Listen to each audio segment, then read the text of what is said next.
Welcome to our segment for the Filipino entrepreneur. This week we have a graphic designer who chose to leave the corporate world to start a business from scratch.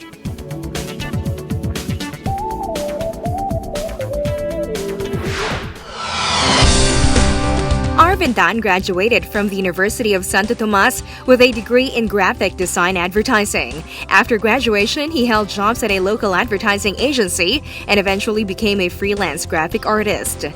As fate would have it, he went to Singapore for a 2-week vacation with a brother who worked there. His brother encouraged him to look for a job in Singapore as a freelance designer. When I went there, I had 2 interviews. Hindi naman siya seryoso na I wanted to apply. I just wanted to try kung paano yung system doon. So na-enjoy ko yung experience. Yung I had a glimpse of what it is to stay there. So the following month I came back to Singapore and to seriously look for a job na. So I stayed there for a month. Arvin eventually landed a job as a graphic designer for a design studio and actually stayed on the job for 5 years. So how did he come up with Republika? Kasi we had a 2-week vacation with my friends. So we went out of the country. And then for that 2 weeks, parang walang ibang iniisip. So parang it's the perfect time to reflect. And I felt like parang hindi na ako ganun kasaya sa current situation. I still want to design. Arvin still had a passion for designing and creating, but he found that he did not want to do this for advertising purposes. Kasi I want to add value to the works that I do. So, yung designing for advertising naman, it's basically to sell, to promote, and to communicate. So Arvin entertained the idea of going into business for himself. I used to collect backpacks. So, hilig ko talaga siya. So, sabi ko, I want to have my own brand. And yung designs ko, gusto ko siyang mailabas. And I want to create a local brand. Looking around at Arvin's creations, it is obvious that a professional designer is behind these unique bags. Take a look, for example, at these wooden bags. I'm really fascinated with handcrafted items and woodworks. Kasi feeling ko the person na yun yung ginagawa niya, it's made with passion.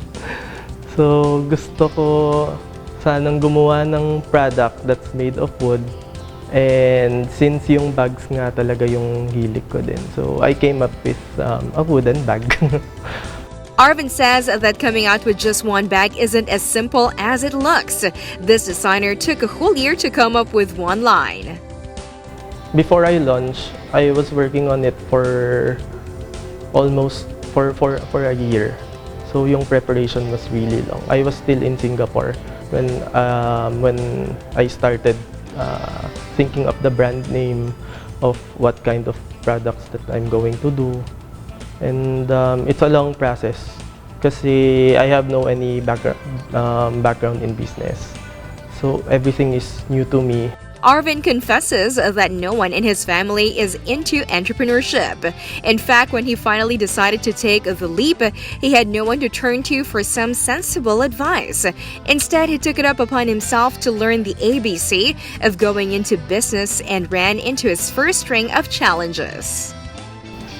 Yung sourcing, yun yung sobrang tedious. Like, I personally have to go to Divisoria, Marikina, maghanap ng supplies, kung ano yung available. Because at that time, hindi ko pa din naman alam kung ano talaga yung my design would be based on what is available on the market. Kung ano yung accessories and yun, like yung tela na meron dito, ganyan. So, parang hinahanap mo yung isang bagay na hindi mo din alam kung ano talaga yung hinahanap mo. So, mahirap. Yun yung pinaka-challenge niya. Being a startup with no background in business and with little capital, Arvin is also researching on what incentives the government is giving for startup entrepreneurs like him. But for now, he has not stopped creating. He pointed out the wooden carriers, which he said sells for 2,200 pesos. The smaller ones, it's for 13-inch laptops. And then the bigger ones are for 15, 17-inch laptops. So it's 2-2.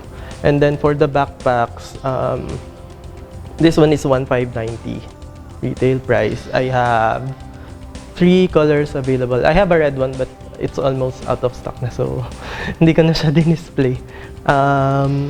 For the messenger bags, it's 1,400. For the sling bags, I have 4 colors. It's 1,200. He prices his bags based on the quality of materials that he uses.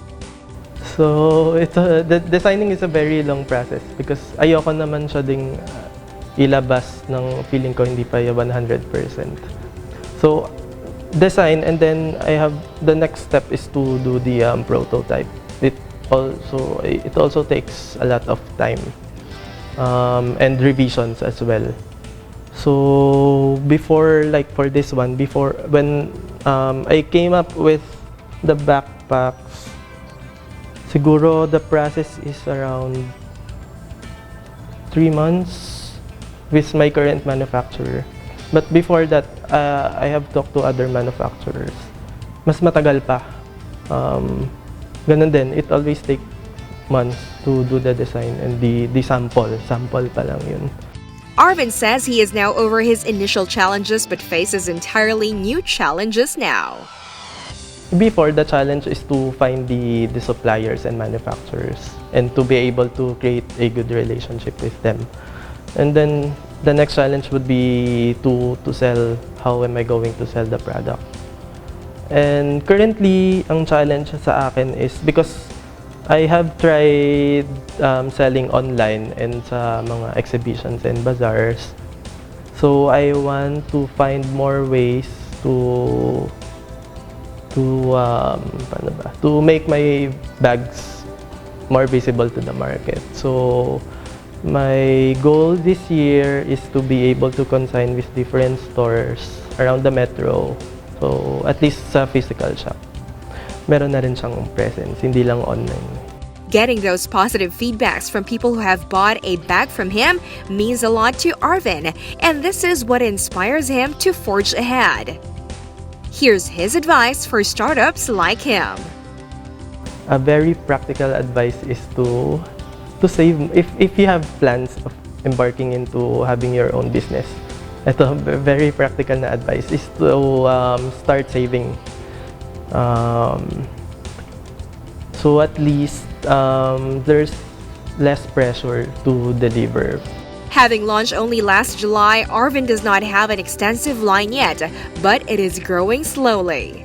The darker shade, this is walnut wooden carrier. And then the lighter shade is a maple wooden carrier. So, for the backpacks, the green one, it's named Hunter Backpack. The blue one is Nightwoods. The black one is Infinity. It has a laptop compartment for 13-15 inches. And then, the canvas, the poly canvas that I'm using, it has a waterproof lining. And then, all the accessories I'm using are all metallic accessories. So, somehow, kahit yung packaging ko, I don't use plastic packaging or I don't use any plastic accessories. And this is how the wooden carrier looks like when it has a laptop inside. With the laptop, it looks like this. That's not closed. May There's this sleeve. Actually, meron siyang zipper. So, if you want to put any stuff, charger, phone, it's just an additional feature. Pwede siyang tanggalin. Tatanggal siya. The flap has pockets and zippers that make it truly functional and practical. This is Arvin's first foray into business, and he is inviting our readers to check out his bags. I'm inviting everyone to visit our website. It's www.republikashop.com. We have a Facebook page, an Instagram page. Currently, our products are being sold at imclaire.com. It's also available on Shopee. Later on, this year I would be consigning this concept stores na rin, slowly. Pero ano pa, yeah, to be announced.